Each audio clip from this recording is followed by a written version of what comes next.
26 नवंबर 1930 को कनाडा के the meridian daily journal newspaper के फ्रंट पेज पे एक खबर पब्लिश होती है जिसका टाइटल था विलेज ऑफ द डेड। इस खबर ने पूरे कनाडा में खौफ की लहर दौड़ा दी क्योंकि नॉर्थ कनाडा में एक पूरा कबीला रातों रात बिना किसी निशानात के कहीं गायब हो चुका था। ज़ेम टीवी की वीडियोस में एक बार फिर से खुशामदीद। नाजरीन, नॉर्थ कनाडा के दूर दराज इलाके में मौजूद ये है एंजिकोनी लेक, जिसके किनारे पर एक छोटी सी बस्ती में एस्किमो नामी ट्राइब रहता था। इसमें करीब 100 से 150 लोग रहते थे जो इस लेक से मछलियां पकड़कर अपना गुजारा करते थे। ये नॉर्थ कनाडा का वो एरिया है जहां हजारों नहीं बल्कि लाखों स्क्वायर किलोमीटर्स के एरिया पर सिर्फ चंद हजार लोग ही बसते हैं और इसकी वजह यहाँ का सख्त तरीन मौसम है। एंजिकोनी लेक में मछलियों के अलावा आसपास के एरिया में दूसरे जानवरों का शिकार भी होता है और इसके लिए कई शिकारी यहाँ आते रहते हैं। ये नवंबर 1930 का एक ठंडा तरीन दिन था। जो लिबेल नामी एक शिकारी इस इलाके में शिकार के लिए आया। शिकार में वो इस कदर बिजी हो गया कि उसे पता ही नहीं चला कि कब अंधेरा हो गया। उसके जहन में एक आइडिया था कि वो पहले की तरह लेक एंजिकोनी के किनारे एस्किमो नामी कबीले में जाकर रात गुजार लेगा।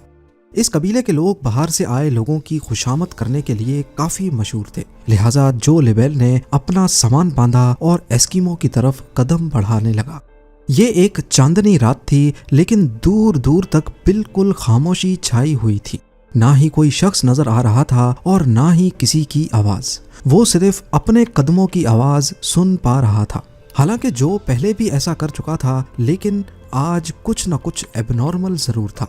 वैसे नॉर्मली वो जब भी उस बस्ती के करीब पहुंचता तो कुत्तों के भौंकने की आवाजें आने लगती थी, जो कि बस्ती वालों ने ही पाल रखे थे।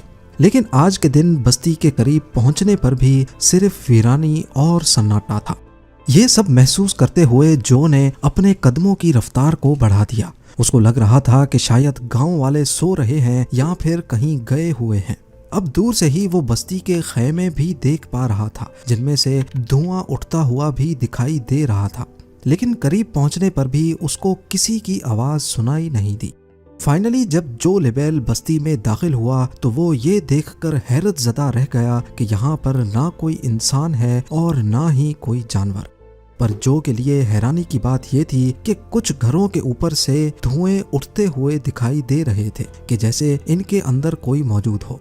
वो रैंडमली एक खैमे में गया, लेकिन वहाँ भी कोई मौजूद नहीं था और ऐसा ही हाल सारे खैमों का था।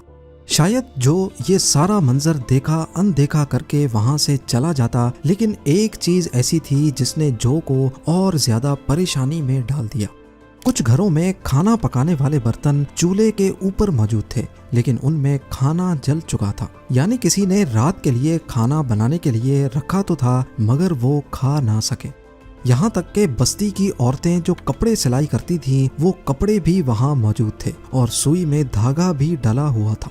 ऐसा मालूम हो रहा था कि शायद बस्ती के लोग अचानक ही यहाँ से गए हैं, पर आखिर गए कहाँ? जो लिबेल ने पूरी बस्ती की तलाशी लेना शुरू कर दी। उसने देखा कि जो कुत्ते कबीले वालों ने पाल रखे थे, उनके गले में रस्सी बंधी पड़ी थी, लेकिन कुत्ते भूख से मर चुके थे।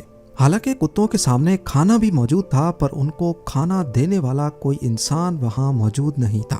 एक जगह पर उसको एक कब्र खुदी हुई दिखाई दी। इस कब्र को देखकर ऐसा मालूम हो रहा था कि इसको खोदे हुए ज्यादा टाइम नहीं हुआ होगा। ये सब देखते हुए जो लिबेल की परेशानी और खौफ में बेहद इजाफा हो चुका था। वो रात के वक्त अकेला ये सारा मंजर देखकर काफी घबरा चुका था। यहाँ के लोग जब कहीं भी जाते हैं तो अपने साथ अपने कुत्ते जरूर रखते हैं, लेकिन ये सब देखकर ऐसा मालूम हो रहा था कि शायद यहाँ कुछ अजीब हुआ है।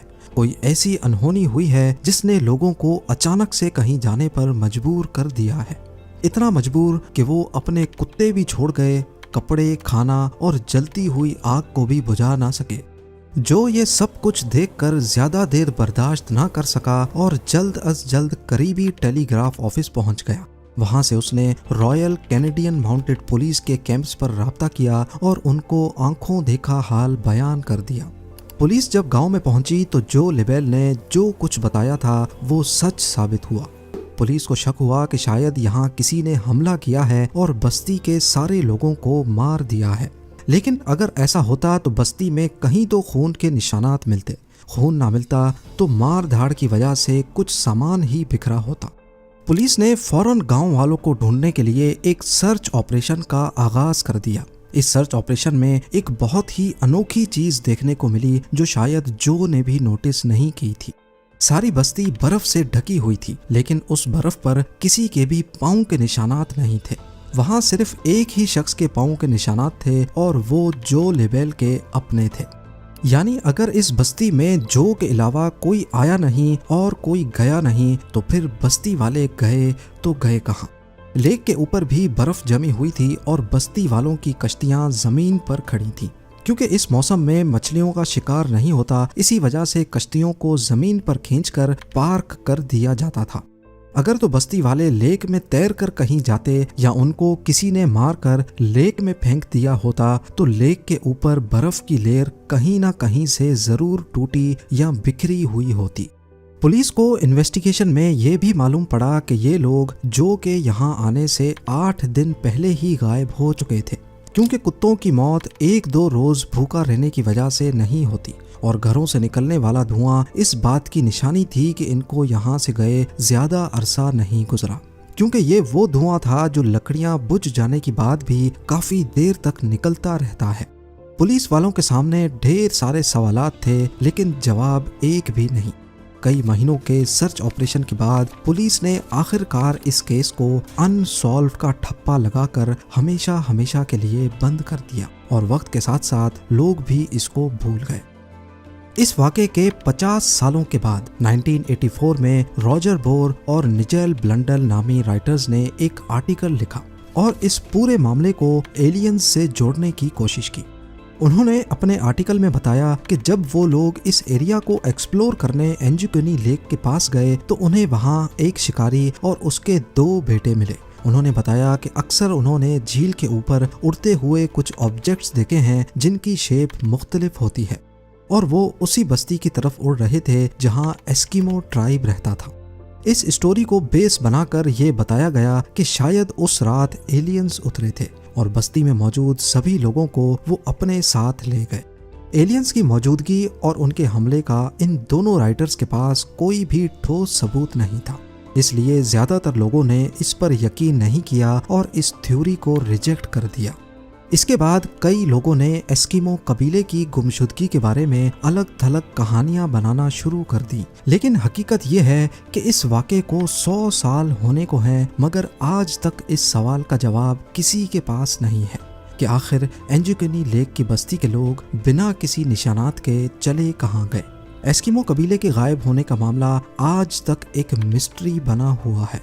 उम्मीद है जेम टीवी की ये वीडियो भी आप लोग भरपूर लाइक और शेयर करेंगे। आप लोगों के प्यार भरे कमेंट्स का बेहद शुक्रिया। मिलते हैं अगली शानदार वीडियो में।